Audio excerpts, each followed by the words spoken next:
Sacred crust. My ancestors. I don't think that's a joke though. That says sacred crust. That be tripping me out, y'all. I was sitting here thinking about sex.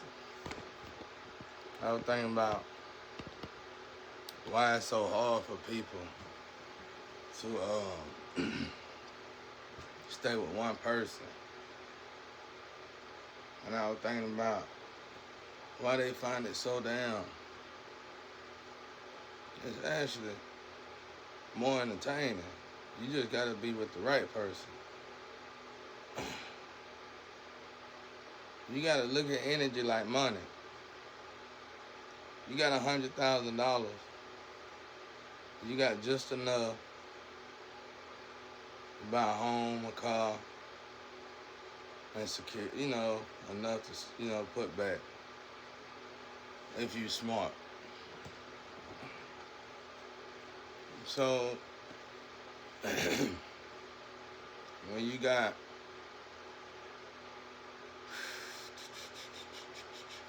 energy, you got just enough for a wife and some kids.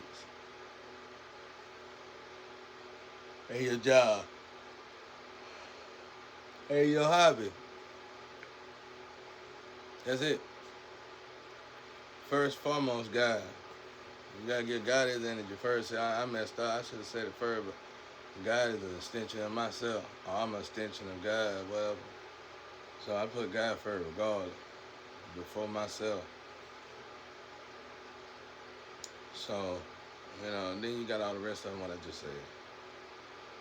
All right, now you add these females in the equation, or these males in the equation, whatever you got going on.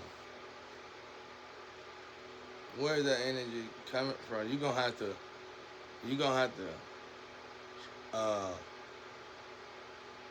take energy now. It's just like a drug addict. You got a family, you got everything, but you on this drug. No matter what drug it is. Well, if it's a drug like crack, cocaine, and all that, that boy, all that. Alright, you got food, you gotta get food. First thing the first way the drug tell you need to quit is when you need to go to the grocery store and you got a grocery store list and you make up a lie to tell your significant other, well, we can't get this because I gotta do something with the car. You lying. Okay, now you lying. Okay, you take that money and go get the drug, and then that something with the car go bad. Then your woman or your man gonna say, I thought you did this to the car. And then you gonna make up another lie. Okay, now you adding on lies. And you adding on bad karma. So that's how it is. So I was just sitting here thinking about that. I was like, what is so difficult about people understanding that? The reality of being content. The hardest part of life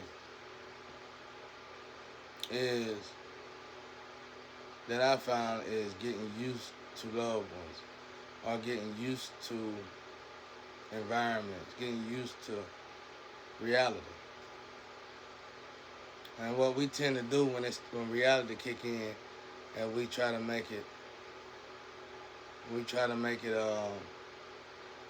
build up an illusion. When reality kick in, it's basically time for us to be content. But that ain't good enough. Oh, I gotta go buy another car. Oh, I gotta go buy another house. I was thinking about another house. Oh, I gotta go build another woman, another man. All right, let's look at a house instead of a woman and a man. And I'm still leaning towards the companionship, really though. But I'm gonna use the house instead. Let's go get a house. What you fail to understand is, no matter what you went through to get your other house, whether it was left to you or whatever, the process and the energy you put in it and the trials and tribulation you put into getting that house was an actually good experience. It was actually a good experience. So you go through all this stuff And then you get into your house. Oh, here come the friends. You know, your friend. You have a good time with your friend. All that stuff. And then your lover, you got your lover. You had your lover from the beginning. And then y'all finally get to sit still in your house for a while. And then all them moments just fade away. They were just moments. They're not supposed to last. You want those moments to last though. So when everything cool down, you get to this settle moment where you say, oh, well, you talk to your husband or your wife. I think we need another house. Y'all ain't been in that house that long. I think we need another car. See, it was the experience. You gotta get over it. Okay, then what's next? You alternate, you transmute the energy. See, I noticed something. People find it difficult to transmute energy, but you're supposed to learn. You're supposed to know how to transmute energy, like counting to 1, 2, 3. You're supposed to know immediately. You're supposed to know what time. You're supposed to know when and where to transmute energy, right there at that moment. It shouldn't be that difficult, unless it's like something severe, like drugs, and you having multiple sex partners that you really think you got a problem in. You probably do. But otherwise, when it comes down to you learning to be content, it should be a snap of a finger, blink of an eye. So I just sat here and thinking, I was like, what is wrong with people? It's first and foremost, you built up a habit. It's like sleeping. You built up a habit to be with multiple partners. I know people who like to travel place to place to sleep around, so their main lover won't find out. You know, I know people do all kind of different. They go to the extreme, but yet they got problems at home, problem with their kids, problems, and just some different. They got a problem in another area of their life that they got problem at their businesses, problem with their accounts. This is because you took energy from that area and you put it in an area in your life that you don't need the energy.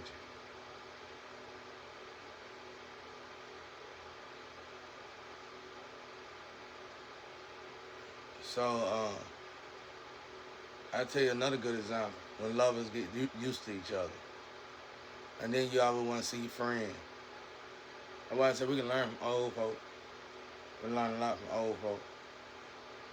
The most important thing we can learn from is how they're able to just stay with one another and be with one another for so long and be content with one another.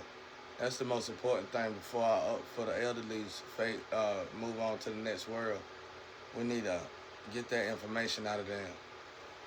And they'll love it. They'll enjoy it because that's a real conversation. All right, what else?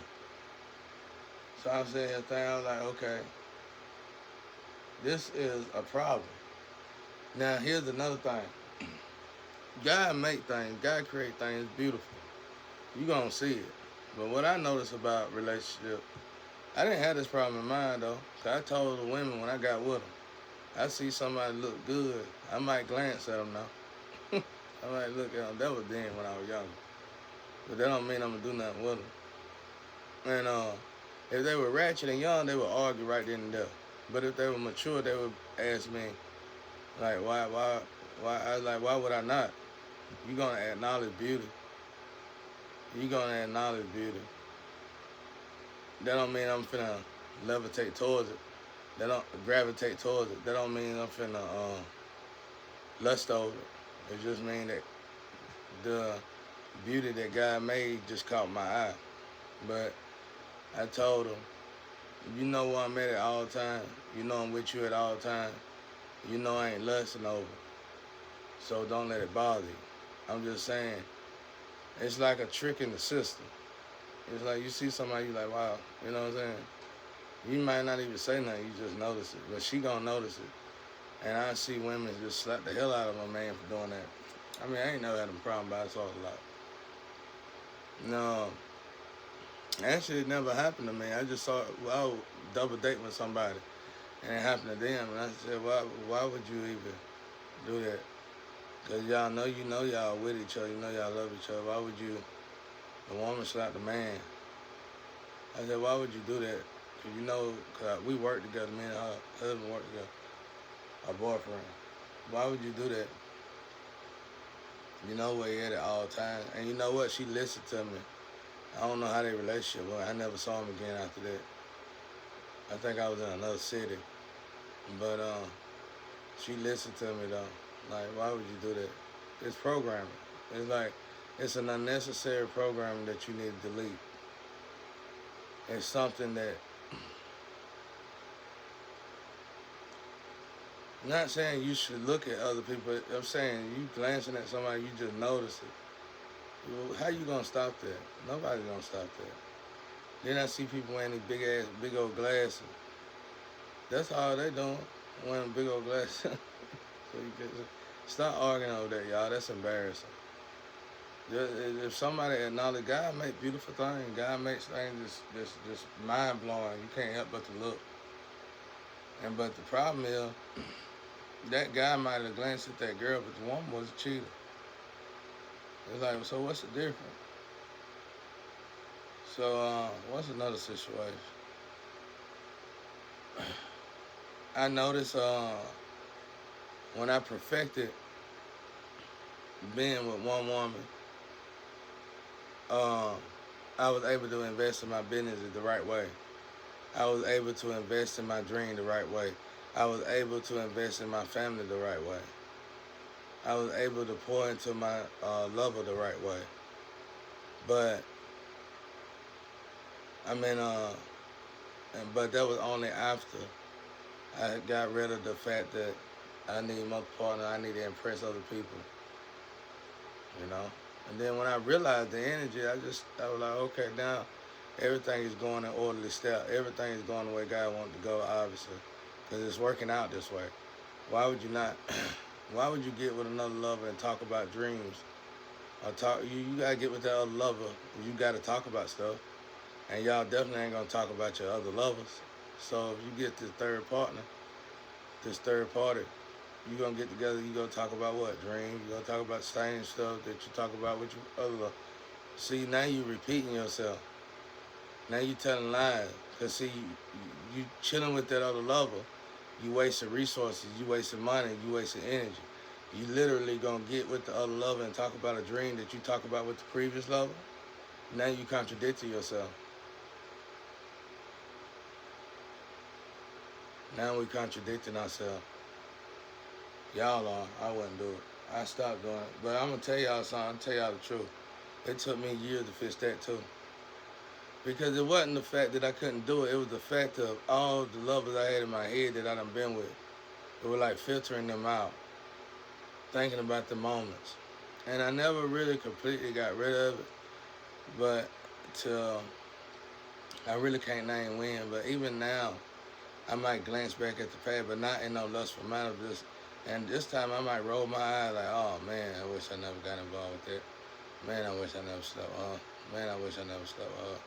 Man, I wish I never will. Man, more like that now. Instead of looking back at it like, yeah, I remember that. I'm gonna go ahead and looking at somebody else. I don't do that. I acknowledge people, women, you know. I like to look at people's relationship, like if they out and about, and like to see them have a good time with the kids and stuff. I think that's a beautiful thing. But people be thinking I look just because I'm lonely or I'm alone. People think I'm looking like if I want your girl, I can have your girl.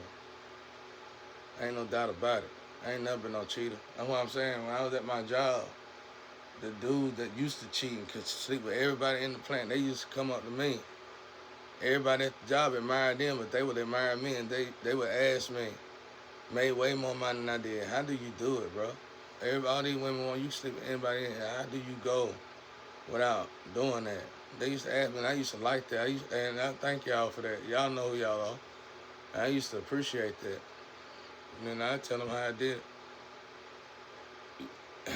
And one guy was like, what if you got a homeboy, he got a bad wife, and he tell you, drop the movies off at my house, and you go over there to drop the movies off, and his girl in there naked. I said, I'm going to drop the movies off and leave. I said, why you act like you done been through that? He said, I had. I said, what you do? He said, I slept with her. I slept with her. I said, no, I wouldn't do that. I wouldn't do that. I said, I look at her, I probably turn around when I'm walking out and be like, man, she was sexy. And I drive off. I said, no, I wouldn't do that. No. Because you don't know it's people, possession. Demons is out here more frequent than people think. Demons make you move in a demonic way. So I'm saying, you could be having a good time and it's in a positive atmosphere and everything. But it's like you might have an opportunity to cheat in that positive moment. Do you really think that's God in a good moment, or do you think that's a demon? That's a demon. Demons are always around. Demons are always around. I asked God one time recently, about 6 months ago, well, what do you do, God? He said, I'd rather for you to sleep. go to sleep before you do that. It was something I was thinking about doing. I said, I want to do it. I think I was thinking about putting my hand on somebody. He said, go to sleep. I used to be bad about that. I used to have this, when I was young, I used to say, me and my partner, we had a little game. We was still in school then. And I had lost, I think I was out of school. I had kind of lost my mind with the Jesus thing. And I went around, I turned into, I had read this book about rebellious Christians or something, rebel, I don't know what they call them. Something Christian, radical Christian.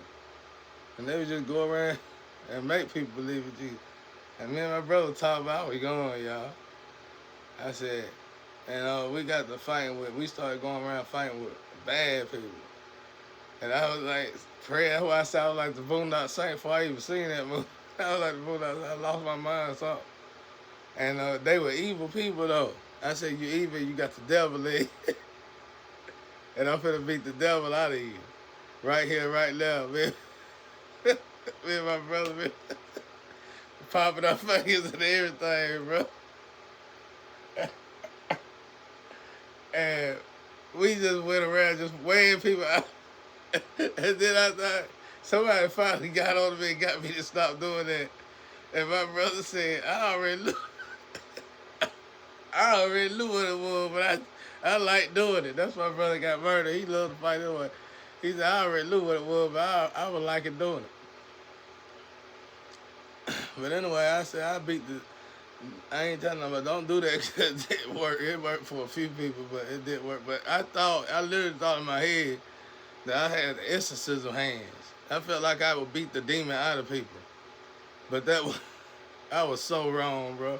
What it was, the people that were growing up beating me, I got big enough to fight back, and I started whooping on them, and they just left me alone. But in my mind, I was like, they had a demon in them. That's what tricked my mind. I said, they had a demon in them. And I beat that demon out of them. Bro, that ain't how it go, though. I lost my mind, y'all. That's why I said when I first started getting to know God, I would kind of throw it off a little bit. Because I just didn't get it. That book was too powerful. And I didn't have a tool. You really got to have at that age when I'm reading the Bible, I needed somebody to really explain to me what's really going on. I didn't get it. But anyway, it wasn't as bad though. It sounded pretty good though. It wasn't that bad though. I was young then. But anyway, I was, like I said, back to the lovers. It's like the energy. It's like the energy, y'all. So it's like, don't waste it. You got this energy. You can't, like I said, remember what I said about the car. You gonna lie, if you on a drug, you gonna lie to your lover and say, we can't get this at the grocery store. Because your lover probably got about $800, $900, $1,200 for groceries. You gonna take $200 to go buy some drugs. And you gonna tell her you need an alternator. And you gonna get an alternator. And she know y'all need an alternator because the alternator light done came on. But you took you got the alternator light reset it. And you probably got the alternator tuned up or something or whatever. You got the light to go off, but you didn't buy that. You bought some drugs. So your wife go to work in the car break down, alternator wasn't no good, and she call you and tell you, I thought you fixed the alternator. And it's just one lie. You're gonna make up a lie to make it fix that lie. So you see the energy. So now it's a lie for a lie. You gotta keep telling lies. Now, you better hope nothing keep breaking down on your car, because you're gonna fix that alternator, and right after you fix that alternator, something else gonna go bad. Because that's like how cars work. One thing go bad, it's things around it gonna go bad. So now you finna be behind in your car, and you gonna start telling lie to lie to lie. And y'all gonna start losing money. And your wife gonna stop giving you the money, because she gonna start suspecting something funny. And then you gonna get aggressive, because now by this time you're addicted to the drugs, you're a junkie. See how that work? I growed up in it, y'all. You can just see it's just common sense. So it's like sex. It's like you see a group of people, men and women, talking about sex, and you manifesting it. Instead of you getting together talking about homes, building cars, going to races, going to shows, wrestling shows or whatever, having a good time. You out there talking about people, women, talking about having sex with each other, and who did this, how they did it in the bed. It's all about sex, sex, sex, sex, sex. So that's what you manifesting. You're not manifesting money. You're not manifesting creativity. You're not manifesting love. You manifesting lust. You manifesting breaking up homes. You manifesting making kids that you don't want. You manifesting something that's gonna take your money that you don't even have to spend. So it's just stuff we all need to think about.